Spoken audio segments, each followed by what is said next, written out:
नमस्कार दोस्तों, कैसे आप सब। आई होप आप सब अच्छे होंगे। और आज हम पढ़ने वाले हैं क्लास 10th के हिस्ट्री चैप्टर नंबर 3 अर्थात भूमंडलीकृत विश्व का बनना।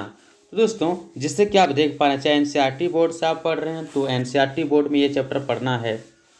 ठीक है, आप झारखंड बोर्ड से हो, बिहार बोर्ड से हो, यूपी बोर्ड से हो, किसी भी बोर्ड से हो, अगर आप एनसीईआरटी बोर्ड से हैं और हिंदी मीडियम में हैं तब तो यह वीडियो आपके लिए बहुत ही आपके लिए इम्पोर्टेंट है। ठीक है, तो चलिए हम शुरू करते हैं। फिलहाल सबसे पहले हम देखते हैं कि आखिर भूमंडलीकृत विश्व के बनना से आखिर कितने सारे वीवीआई सवाल बन सकते हैं। इससे बाहर में तो आपको एग्जाम में नहीं पूछना है, ये तो बिल्कुल सही बात है। अब देखते हैं कि क्या क्या सवाल है। पहला क्वेश्चन कि कॉर्न लॉ किस देश में लगाया गया था। कॉर्न लॉ जो था किस देश में लगाया गया था, तो कॉर्न लॉ जो लगाया गया था वो किस देश में। चलिए हम आप लोग को ऑप्शन भी दे देते हैं ताकि आप लोग आराम से टिक लगा सकें।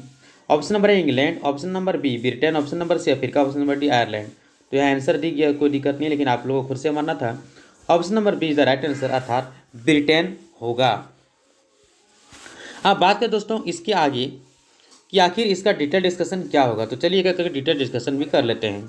हम चाहे तो आपको ऐसे भी मौखिक बता सकते थे। मान लीजिए हम यहीं से आपको बता देते कि आयरलैंड में आलू का हुआ था, हम ऐसे बोल सकते थे, बट ऐसे नहीं बोल रहे। क्यों पता है, चूँकि हम बोल रहे हैं और एक तो हमारा इमेज, हमारा वीडियो आपको दिख नहीं रहा, ऊपर से अगर सिर्फ ये बोलेंगे और आपको सिर्फ ये स्क्रीन दिखेगा तो शायद ही आप एक्टेट नहीं हो पाएंगे और आपको समझ में नहीं आएगा। इसलिए चलिए हम आपको स्क्रीन पे ले चलते हैं जहाँ पे आप खुद देख सकते हैं कि क्या लिखा नहीं लिखा। तो अब आप इसको देख करके खुद पढ़ सकते हैं।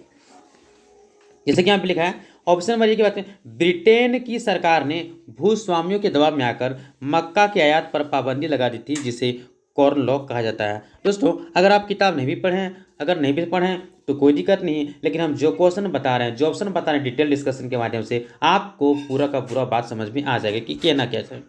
सबसे पहले बात, जो वर्ड मीनिंग यहाँ लिखा है कॉर्न लॉ, ये कॉर्न लॉ का मतलब क्या होता है, यह कॉर्न लॉ किससे कहते हैं, ये बात से आपको कोई तकलीफ या ये बात आपको परेशान कभी नहीं करेगा। क्यों? क्योंकि हम यहाँ ये बात भी नोट करके लिख दिए और आपको समझा दिए। कहता है ब्रिटेन की सरकार ने भूस्वामी, मतलब जो बड़े बड़े भूस्वामी लोग हैं, जमींदार लोग हैं, उसके प्रेशर में, उसके दबाव में आके, उसके कहने पर आकर के जो सरकार था वहाँ ब्रिटेन का, उसने मक्का का आयात पर, मतलब दूसरे देश से आप नहीं मंगा सकते हैं, पाबंदी लगा दिया था। और इसी को हम कॉर्न लॉ कहते हैं। कॉर्न का मतलब मक्का होता है, लॉ का मतलब होता है कानून, तो इसे कॉर्न लॉ कहते हैं। ऐसे भी याद रख सकते हैं। अब नेक्स्ट अगर देखें, बात करें आयरलैंड। आयरलैंड में क्या हुआ था, तो आयरलैंड में आलू अकाल हुआ था। क्या हुआ था? आलू अकाल हुआ था। इसके बाद अफ्रीका की बात करें तो अफ्रीका में 1890 के दशक में रिंडर पेस्ट नामक बीमारी आया था। कौन बीमारी आया था दोस्तों? रिंडर पेस्ट बीमारी आया था। अब बात करें दोस्तों रिंडर पेस्ट बीमारी क्या होता है, तो रिंडर पेस्ट जानवरों में होने वाला एक बीमारी है, प्लेग बीमारी कहते हैं इसको। ठीक है, अब देखिए यहाँ पर ऑप्शन नंबर जो जितना सारा लिखा है क्या सब आपको बात बता दें कि नहीं बताएं।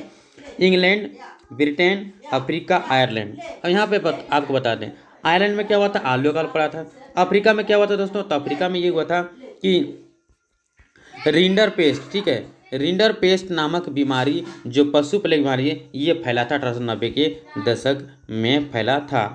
नेक्स्ट ब्रिटेन में क्या होता?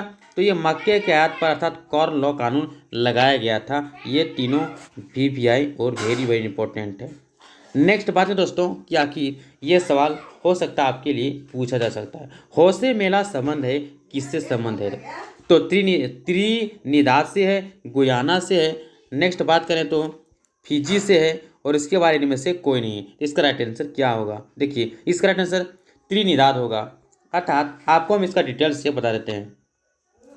त्रिनिदाद कहता है मुहर्रम के सालाना जुलूस को, मुहर्रम में जो जुलूस लगता है सालाना में, एक साल में मुहर्रम का एक जुलूस लगता है, तो एक विशाल उत्सव मेला लगता है। इसके शुभ अवसर पर एक मेला लगाया जाता है और इसी को लोग नाम देते हैं होसे। और होसे नाम किसके नाम पर पड़ा? तो इमाम हुसैन के नाम पर पड़ा। किसके नाम पर? होसे इमाम हुसैन के नाम पर पड़ा है। होसे क्या है? तो भैया होसे मुहर्रम में लगने वाला एक मेला है। क्या है? मेला है। आगे बात करते हैं कि दोस्तों की प्रथम विश्व युद्ध कब हुआ था? तो अगस्त 1914 को, 1918 को, 1939 को, 1945 को। सो दोस्तों इसका राइट आंसर क्या होगा? क्योंकि शुरू की बात करें तो 1914 में शुरू हो गया था और ये अंत कब हुआ था? तो 1914 से 1918 तक यह युद्ध चला था, अर्थात 4 साल तक चला था। अब बात करें दोस्तों कि प्रथम विश्व युद्ध में दो खेमे में लड़ा गया था। कौन कौन? पहले खेमे में मित्र राष्ट्र यानी ब्रिटेन, फ्रांस, रूस थे। और दूसरे खेमे में बात करें दोस्तों, जैसे केंद्रीय शक्तियाँ ध्रुवीय शक्तियाँ जो आप लोग क्लास 9 में पढ़े थे, केंद्रीय शक्तियाँ में यानी जर्मनी, ऑस्ट्रिया, हंगरी, ऑटोमन, तुर्की इत्यादि आते थे। तो ये भी बात आपको याद रखना है। नेक्स्ट की बात करें दोस्तों, तो नेक्स्ट क्वेश्चन आता है, नेक्स्ट क्वेश्चन कि हेनरी फोर्ड कौन थे? हेनरी फोर्ड कौन थे? कार निर्माता थे, किसान थे, मजदूर थे, इनमें से कौन नहीं? तो हेनरी फोर्ड एक कार निर्माता थे। ठीक है, कौन थे? एक कार निर्माता थे। जैसे कि आप यहाँ इमेज में देख पा रहे हैं, फैक्ट्री के बाहर कतार में खड़ी टी मॉडल गाड़ियाँ। गाड़ी किस मॉडल की थी? जो हेनरी फोर्ड ने गाड़ी बनाया था वो किस मॉडल की दोस्तों? तो टी मॉडल का था। कौन सा मॉडल?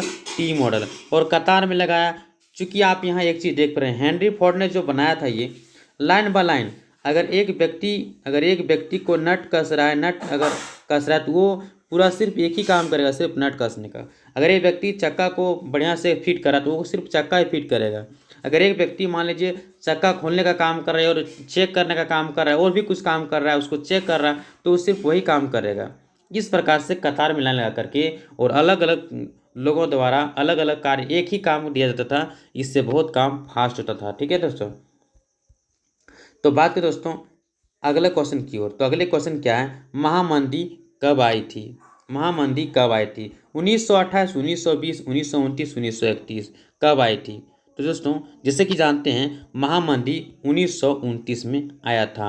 1928 में जरा दोस्तों गौर करेंगे, चैप्टर नंबर 1 से बात करें तो 1928 में साइमन कमीशन भारत पहुंचा था। 1928 में एक और चीज़ बात करें दोस्तों, तो 1928 में बारदोली सत्याग्रह जो कि गुजरात में किया गया था, किसके द्वारा दोस्तों? तो आप जानते हैं सरदार वल्लभ भाई पटेल के द्वारा। ठीक है, 1931 भी आप जानते हैं, लेकिन कोई दिक्कत नहीं। लेकिन यहाँ हम चैप्टर नंबर 3 की दृष्टि से जरा बात कर लेते हैं। कहता महामंदी सबसे पहले अमेरिका में आया था। कहाँ आया था? अमेरिका में आया था। स्टॉक एक्सचेंज के गिरने के कारण महामंदी आई थी अमेरिका में। और भी कारण था, कृषि क्षेत्र में अधिक उत्पादन के कारण भी, और प्रथम विश्व युद्ध के कारण। ये 2-3 कारण थे जो कि अमेरिका में महामंदी आया था। अब महामंदी के समय आप देख रहे हैं, एक छोटा सा चित्र आपको दिखा रहे हैं। महामंदी के दौरान एक अप्रवासी खेत मजदूर का बेघर और भूखा परिवार 1936 की बात कर रहा है। यह महामंदी के दौरान का चित्र है जो कि बेचारी भूखी है। ठीक है, नेक्स्ट क्वेश्चन और आगे की ओर बढ़ते हैं दोस्तों। नेक्स्ट क्वेश्चन क्या है तो जरा गौर करते हैं इस पर भी। अंतर्राष्ट्रीय मुद्रा कोष की स्थापना कब हुई थी? अंतर्राष्ट्रीय मुद्रा कोष की स्थापना कब हुई थी? तो 1944 में, 1945 में, 47 में, 48 में। तो अंतर्राष्ट्रीय मुद्रा कोष अर्थात IMF की स्थापना आप देखते हैं, अगर पूछेगा किस सम्मेलन में, तो ब्रिटेन वुड्स सम्मेलन 1944 में हुआ था, 1945 में स्थापना हो गया था। ठीक है, ये बात आपको ध्यान में रखना है। देखिए कहता है, अगर हम बात करें दोस्तों डिटेल से, तो 1944 में, जुलाई 1944 में अमेरिका में न्यू हैम्पशर के ब्रिटेन वुड्स नामक स्थान पर संयुक्त राष्ट्र सम्मेलन में सहमति बनी थी और ब्रिटेन वुड्स सम्मेलन में अंतर्राष्ट्रीय मुद्रा कोष की स्थापना की गई तथा अंतर्राष्ट्रीय निर्माण एवं विकास बैंक, जिसे विश्व बैंक कहा जाता है, का गठन किया गया। मतलब आप नहीं समझें, अगर पूछा कि किसके द्वारा, तो ब्रिटेन वुड्स सम्मेलन के द्वारा किया गया था। ब्रिटेन वुड्स सम्मेलन कब हुआ था? जुलाई 1944 में हुआ था। कहाँ हुआ था? अमेरिका में। अमेरिका के किस प्लेस पर? न्यू हैम्पशर प्लेस पर हुआ था। अच्छा, वहाँ पर जब ये सम्मेलन हुआ तो क्या क्या किस चीज़ को लेकर के हुआ कि अंतर्राष्ट्रीय मुद्रा कोष की स्थापना करना है। ठीक है, और अंतर्राष्ट्रीय निर्माण एवं विकास बैंक की स्थापना करना है। इसका नाम बदल के क्या रखा गया बाद में? तो विश्व बैंक कहा गया इसी को। ठीक है, तो 2 चीज़ को लेकर के स्थापना किया गया था। अब आगे बात करें तो कहता है ब्रिटेन और उसका जुड़वां संतान किसे कहते हैं? तो उसी को कहते हैं। ठीक है, अब अगर हम आगे बात करें,